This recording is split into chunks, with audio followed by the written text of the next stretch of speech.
श्री शिवाय नमस्तुभ्यम। आज हम कालाष्टमी का व्रत मना रहे हैं जो कि भैरव को समर्पित है। भैरव शिव का ही एक उग्र रूप है। यह हर माह के अष्टमी तिथि को मनाया जाता है, लेकिन मार्गशीर्ष और वैशाख महीने की कालाष्टमी विशेष महत्व की होती है।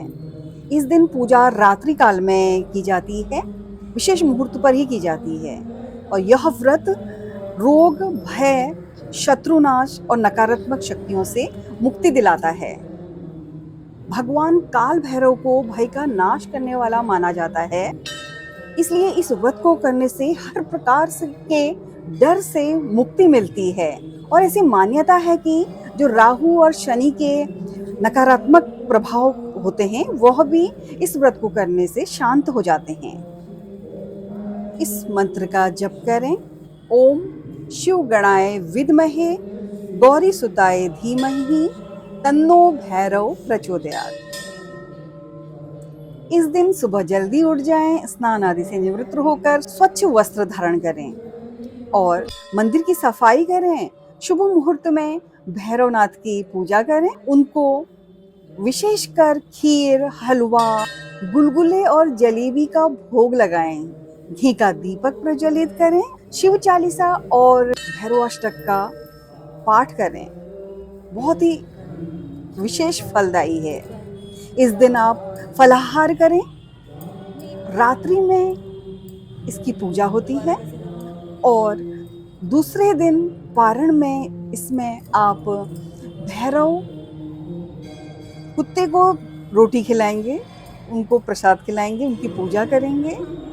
गरीबों में भी यथा योग्य उनकी जरूरत के हिसाब से आप दान करें। विशेष शुभदायी है। आप सभी को कालाष्टमी व्रत की अनेक शुभकामनाएं। आइए जानते हैं विस्तार से कालाष्टमी की कथा। पौराणिक कथा के अनुसार एक बार ब्रह्मा, विष्णु और महेश इन तीनों में श्रेष्ठता को लेकर विवाद छिड़ गया। बात इतनी बढ़ गई कि इसका समाधान खोजने के लिए सभी देवताओं को बुलाकर बैठक की गई, जिसमें सभी से यह प्रश्न किया गया कि ब्रह्मा, विष्णु और महेश इन तीनों में सबसे श्रेष्ठ कौन है। इस पर सभी देवों ने अपने अपने विचार व्यक्त किए। इन विचारों का समर्थन शिवजी और विष्णु ने तो किया, परंतु ब्रह्मा जी ने शिवजी को क्रोध में आकर कुछ अपशब्द कह दिए, जिस पर शिवजी को क्रोध आ गया। शिवजी के इस स्वरूप को देखकर बैठक में मौजूद देवता भी भयभीत हो गए और उन्होंने ब्रह्मा जी के 5 मुखों में से एक मुख को काट दिया। अब ब्रह्मा जी के पास सिर्फ 4 ही मुख हैं। भैरव को ब्रह्म हत्या के पाप से मुक्ति का उपाय भी भगवान शिव ने बताया। काशी बाबा विश्वनाथ की नगरी में ही उन्हें यहाँ पे अपने पाप से मुक्ति मिली और उन्होंने उन्हें काशी का कोतवाल बना दिया। ब्रह्म हत्या के पाप का प्रायश्चित करने के कारण इनका नाम दंडपाणि भी पड़ा।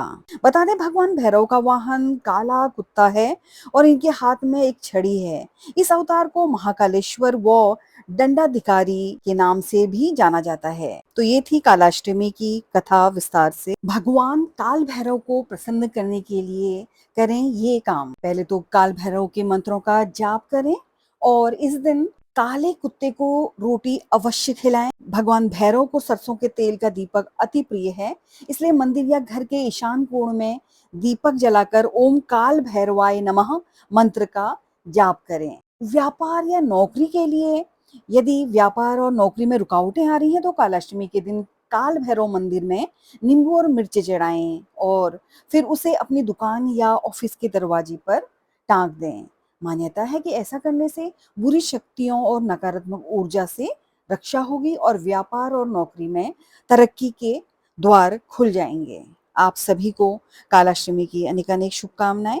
ऐसे ही धार्मिक जानकारी के लिए आप मेरे चैनल को सब्सक्राइब करें। धन्यवाद।